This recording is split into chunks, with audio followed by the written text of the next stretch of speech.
Herzlich willkommen zu einem neuen Video auf meinem Kanal.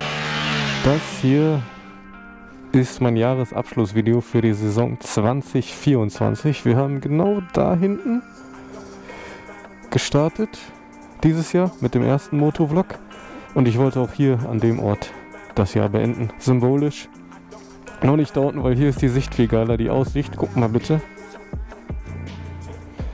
wie geil das hier ist. Also, ich wollte nur ein paar Sachen noch ansprechen, bevor es losgeht. Erstens hat diese Saison, weiß ich nicht, wie viel mehr Spaß gebracht als letzte Saison. Das war echt geil. Super geile Saison gehabt.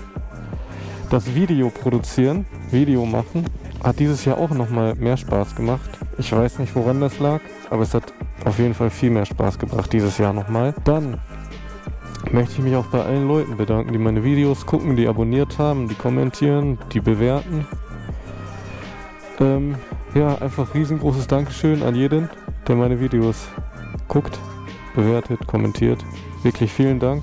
Viel Liebe an euch geht da raus. Hier, High Five für euch. Ja, und dann würde ich sagen, wird dieses Jahresabschlussvideo nicht so lang wie letztes Jahr. Ich versuche so 10-12 Minuten, wirklich nur meine allerliebsten Momente.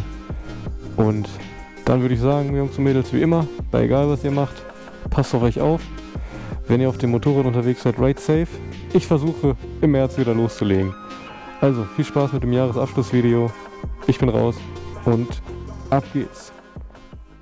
Ich habe mir noch vorgenommen, meine Spiegel kommen nach unten. Hier bin ich. Hallo. Zum ersten Video mit meinem Motorrad in der neuen Saison. Ich werde es heute ausprobieren. Und je nachdem, wie es mir gefällt, lasse ich sie dran oder nicht. Also, die Spiegel lasse ich so oder so dran. Aber